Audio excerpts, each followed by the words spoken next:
So any soldier will tell you that 360 security is absolutely vital and it's something you have to have. Today, we're going to talk about 360 security.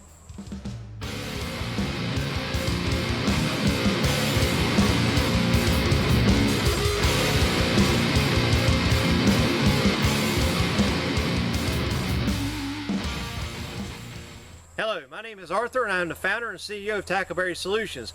We teach wartime tactics to citizens for civil defense purposes. And today, I want to talk to you about 360 security. So, for those of you who are not aware of what 360 security is, the idea of 360 security is for you guys to put your backs towards each other, allowing your commander and senior in the center so that they can strategize and war game and things of that nature.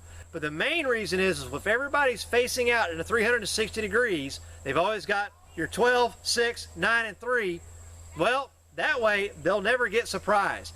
They'll never be flanked and not see it coming.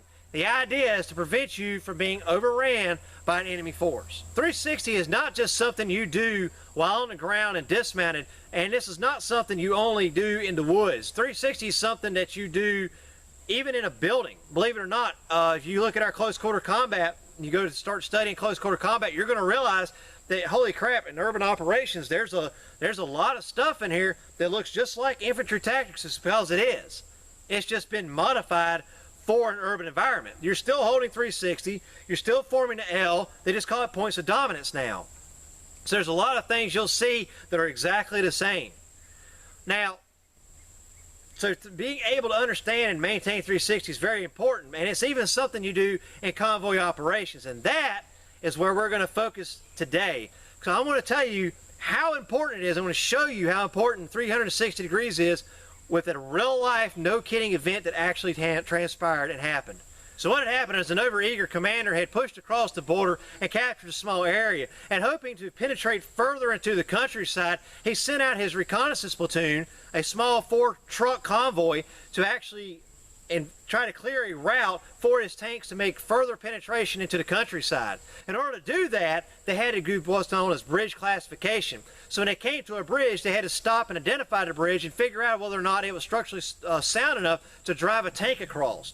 So as they were doing this, another reconnaissance group, a small team of 4 guys, might add, these 4 guys could not actually verbally communicate with each other because 2 spoke one language and the other 2 spoke English. And they were unable to actually communicate except for through hand and arm signals. So they decided what they're going to do is they're going to set up a small guerrilla-style ambush, and they're just going to try to take these guys and cause a little bit of chaos, a little bit of casualty, and turn these guys away. But what happened was an opportunity became available for them to cause mass havoc, mass chaos, and it happened all because of one individual dropped 360 security. So what's supposed to happen? These individuals come up to a bridge, the 1 and 2 truck are supposed to stop, and they're going to pull on either side of the road. The 1 truck takes up the 3 o'clock position, the 2 truck pulls up, and he'll take the 9 o'clock position, while the 3 and 4 truck cross over the bridge to the far side, the 3 truck then taking the 12 o'clock position, and the 4 truck now taking the 9 o'clock. The 1 truck would then traverse and take the 6. So 360 security is being held, but you have 2 trucks on one side of the bridge, 2 trucks on the other side of the bridge, and now your dismounts have a safe area to work inside, and they're being protected by crew serve weapons. But that is not what happened. In this case, the 2 truck pulls up and the 1 truck pulls up on the other side of the road, formulating what began as a herringbone, which is correct.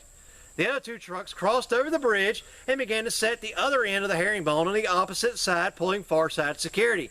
However, the 4 truck pulled up to its spot, which just happened to be 25 feet from where the 4 guys were laying, took one look to their left and saw a gigantic hill 300 yards away. And they decided that it was more important for them to see what was on the other side of that hill than to stay where they were and hold the 9 o'clock position.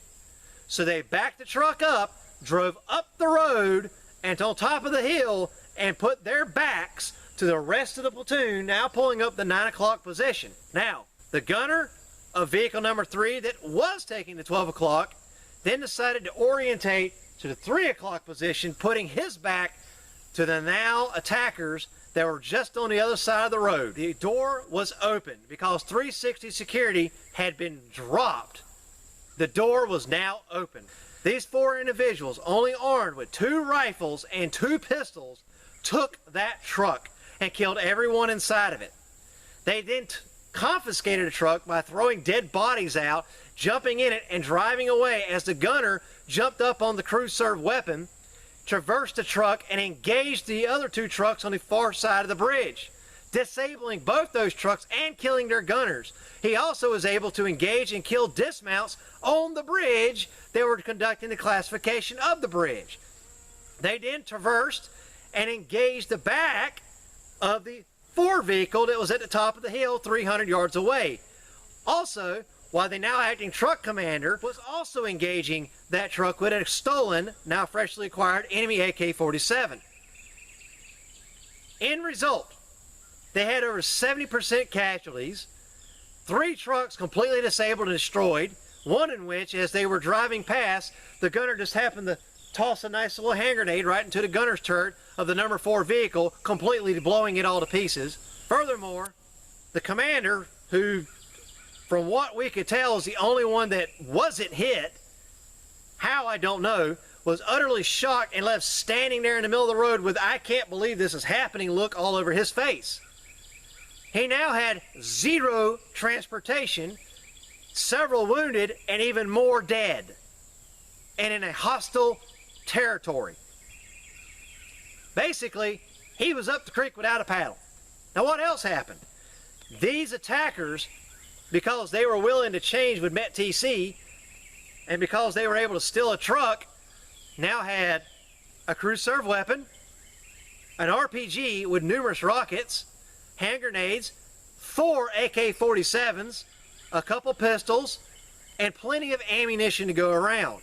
Oh, might I add, they had the enemy's communication system, their commo, because the truck commander had a radio on him that they now confiscated, got the frequencies to, and were able to use that later in another attack on that tank company, in which they took out 2 enemy tanks with those captured RPG rockets and engaged numerous dismounts with the automatic crew-served weapon and AK-47s and hand grenades, and they were able to jam their communications because they were able to amplify the signal coming from that handheld radio that they had captured, causing massive chaos and driving the enemy back across the border and into their own country. All because one guy decided to drop 360 security. So as you can see, 360 security is extremely vital. It is absolutely important. And it's something you're going to have to maintain, whether you're in a house, whether you're in a convoy, or whether you're on the ground. You've always got to maintain 360 degrees security. Thank you guys very much for watching. Y'all have a great day.